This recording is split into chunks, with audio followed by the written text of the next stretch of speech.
नमस्कार, आप देख रहे हैं मिनी संसद और मैं हूं मनोज सुरा जी। नीरज खन्ना जी एक ऐसा नाम जो ईपीसीएच में जाना माना जाता है और ये यहाँ के वाइस प्रेसिडेंट भी हैं इस पूरी संस्थान के, और अपना चलाते हैं नोडी एक्सपोर्ट के नाम से, जिसके अंदर लाइटिंग का, फर्नीचर का, मेटल फर्नीचर्स और ग्लास का बहुत ज़्यादा काम होता है। लेकिन आज हम इनसे ज़रा अलग हटकर बात करेंगे और जानने की कोशिश करेंगे कि देश के अंदर जो एक्सपोर्ट का अभी जो पूरी तरह से ट्रेंड चल रहा है उसके अंदर क्या हो रहा है और कितना आगे तक ये सिनारियो चलेगा। क्योंकि अब दूसरा कहते हैं ना, स्प्रिंग वाला फेयर अब ये चल रहा है। इससे पहले जो फेयर था उसके अंदर जो ऑटमन फेयर था उसके अंदर भी बहुत सारे विदेशी आए थे, विदेशी लोग आए थे और पूरी दुनिया से आ रहे हैं। धीरे धीरे आंकड़ा बढ़ रहा है, 101 से ज़्यादा देशों से पार्टिसिपेंट यहाँ आ रहे हैं और वो देख रहे हैं यहाँ पर अपने जो हैंडीक्राफ्ट से रिलेटेड आइटम्स है, फर्नीचर से रिलेटेड आइटम्स हैं, ग्लास से रिलेटेड आइटम्स हैं, उन सबको देख रहे हैं और ये उनको देख रहे हैं कि उनको कोई परेशानी ना हो।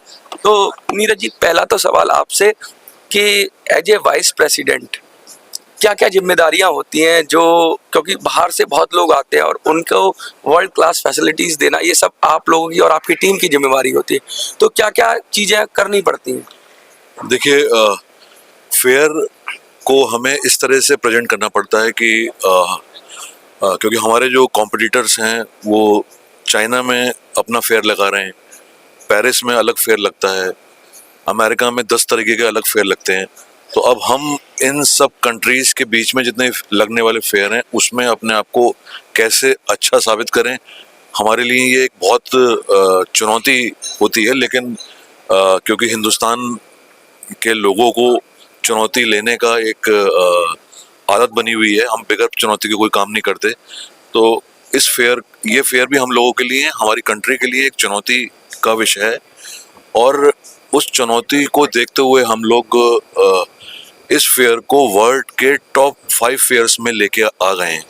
आज अगर हिंदुस्तान के इस फेयर के लिए कोई भी बात करता है तो दुनिया का कोई भी कस्टमर जो इस हैंडीक्राफ्ट ट्रेड से जुड़ा हुआ है वो इसको जानता है और यहाँ आने की अपनी मंशा रखता है वो, क्योंकि उसको मालूम है कि हिंदुस्तान के अंदर जो अच्छे प्रोडक्ट्स, और फिरोजाबाद जैसे ग्लास के लिए फेमस है, मुरादाबाद मेटल के लिए फेमस है, आगरा मार्बल के लिए फेमस है, जोधपुर लकड़ी के लिए फेमस है, सहारनपुर लकड़ी के लिए फेमस है, बनारस साड़ियों के लिए फेमस है, लखनऊ जो है कुर्तों के लिए फेमस है, पानीपत जो है आपका अपैरल्स के लिए फेमस है। तो ये हिंदुस्तान में अलग अलग जगहें हैं जहाँ जहाँ अपनी अपनी मास्टरी है।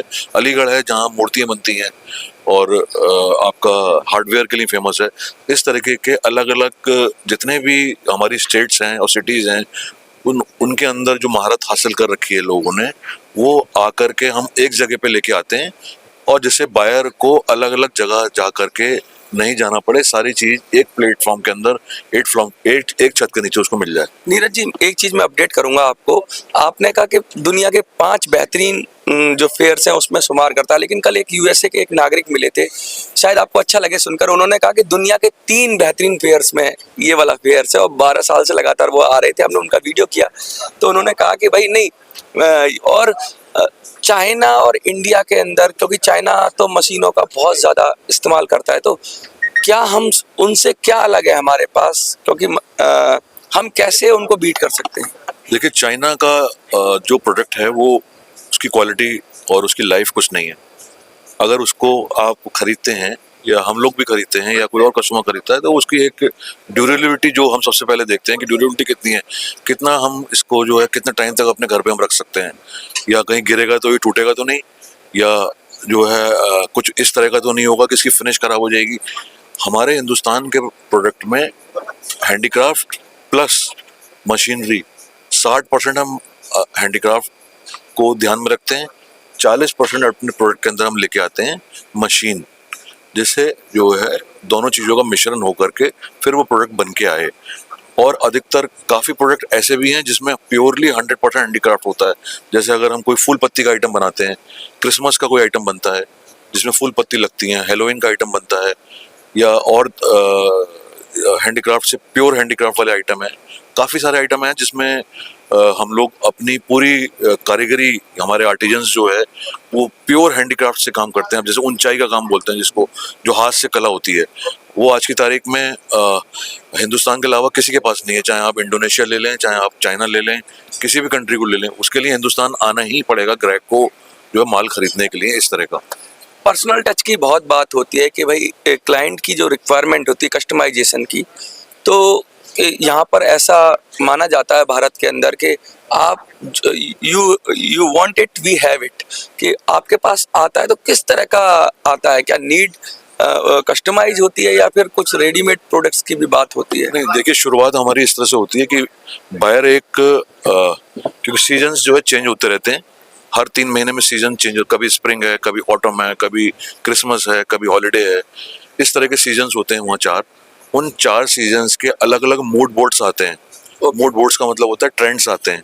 बायर जो है क्या उसकी इच्छा है खरीदने की, वो हमें मूड बोर्ड्स पे बना करके सिस्टम कंप्यूटर पे भेज देता है। हम लोग जो है उस मूड बोर्ड के हिसाब से अपनी डिज़ाइन टीम, जो हमारे डिज़ाइनर्स काम करते हैं, उनके साथ में बैठ करके इसका मशवरा करते हैं कि बायर क्या चाह रहा है, क्या उसकी इच्छा है खरीदने की, उस बोर्ड के अंदर कलर थीम, क्या कलर आने वाला है, क्या धातु आने वाली है, मार्बल ज़्यादा आने वाला है, कॉम्बिनेशन ज़्यादा आने वाला है, या किस तरह का प्रोडक्ट जो है मार्केट में बिकेगा। बायर वो हमें एक आइडिया भेज देता है उसका, और उस आइडिया को हम एक्सप्लोर करते हैं अपने डिजाइनर्स के साथ बैठ करके, और डिज़ाइन बना करके हम बायर को भेजते हैं। बायर उस डिज़ाइन को अगर एज ए लाइक करता है तो हम उसको फिर फैब्रिकेट करते हैं। कभी कभी ऐसा होता है कि बायर उस डिज़ाइन के अंदर नापसंद भी करता है, तो वो अपना डिज़ाइन बेचता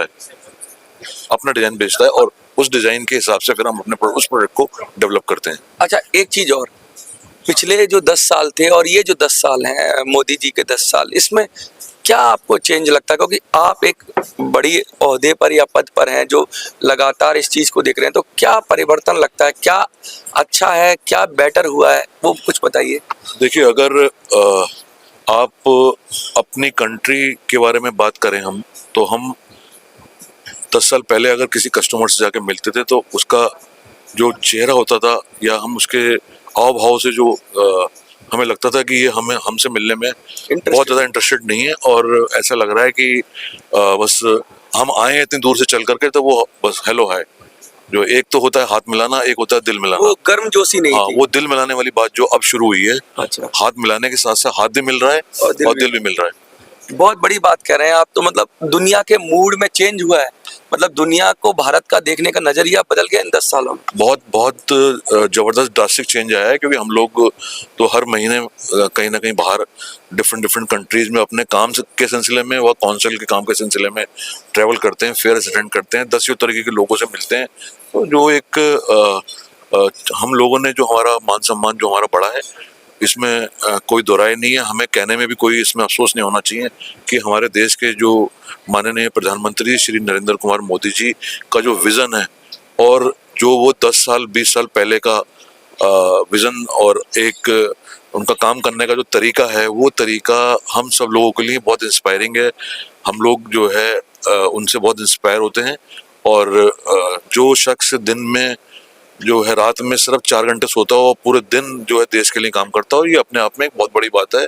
कभी कभी हम लोग भी सोचते हैं, हमारे बायर से बात करते हैं, how do the Modi did the Modi sleep और नो, तो हम कहते हैं कि जो है वो पूरे दिन काम करते हैं, पूरी रात काम करते हैं, 4 घंटे सोते हैं बस। जो है बहुत बड़ी बात कह रहे हैं आप। भारत को जो नए पंख मिले, जो ऊंची उड़ान, लेकिन आपका काम तो बहुत ज्यादा तो सबको संभालने का है। आपके जो बिजनेस को है वो संभालने की जिम्मेवारी क्या नई पीढ़ी को ट्रांसफर हो गई है, या वो संभाल रहे हैं, या फिर आपको दोनों काम खुद ही करने पड़ते हैं? नहीं, ऐसा नहीं है। अब हम लोगों के जो बच्चे हैं, जो नई जनरेशन है, वो हमसे ज़्यादा होशियार तरीके से काम को संभालती है। और क्योंकि जो हम लोगों का काम, जो मेरे फादर का काम करने का एक तरीका था, मैंने आके उसके अंदर तब्दीलियां करी। अब जो मेरे बच्चे आ रहे हैं या जो नई पीढ़ी आ रही है, उनका काम करने का तरीका बिल्कुल डिफरेंट है। वो लोग बिल्कुल इस तरीके से प्रोफेशनली काम करना चाहते हैं और सारी चीज़ें जो है अपने कंप्यूटर पर मॉनिटर करना चाहते हैं। जैसे अब सिस्टम्स के अंदर ERP सिस्टम आ गया है, तो बच्चे जो है चाहते हैं कि ERP सिस्टम लॉन्च हो अपनी कंपनी के अंदर, जो है सारे हमारे पास पोजीशन हो कि कौन सा प्रोडक्ट हमारा कहाँ चल रहा है, कितना माल पैक हो गया।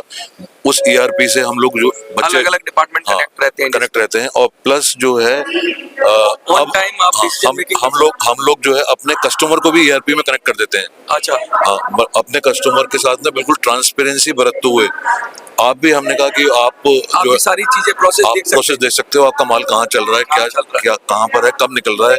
तो हम कोई इसमें छुपाओ या सच या झूठ वाली बात नहीं कहते। एक ट्रस्ट बिल्डअप होता है और कस्टमर को हम लोगों ने ये बोल रखा है कि आप अगर चाहते हो तो आप हमारे ERP में आके, या आप अपने किसी रिस्पॉन्सिबल आदमी को आप ERP पे डाल दीजिए और मॉनिटर करिए अपने सिस्टम। मैंने बहुत बड़े बड़े जगहों पे, जैसे मारुति उद्योग है, ऐसी जगह तो पता ERP सुना था, लेकिन अब जो हैंडीक्राफ्ट के अंदर भी अगर ERP आ रहा है तो इसका मतलब तो नई ऊंचाइयां आप लोग ले जा रहे हैं, नई ऊंचाइयों पे। आजकल के जो बच्चे हैं वो सब ERP सिस्टम पे काम करना चाहते हैं। और मुरादाबाद में जितने भी एस्टेब्लिश्ड एक्सपोर्टर्स हैं, मुरादाबाद में नहीं पूरे हिंदुस्तान के अंदर जो एस्टेब्लिश्ड लोग हैं, उन लोगों ने ERP सिस्टम को अपनी कंपनी के अंदर जो है इंस्टॉल करा लिया है। और धीरे धीरे, क्योंकि अभी ERP काफ़ी कॉस्टली है, तो उसको हर कंपनी नहीं अफोर्ड कर सकती है। लेकिन मुझे उम्मीद है एक टाइम में आने के बाद ERP के प्राइजेस भी जो है गवर्नमेंट ऑफ इंडिया जो इसको डाउन कराएगी, और गवर्नमेंट ऑफ इंडिया इस तरीके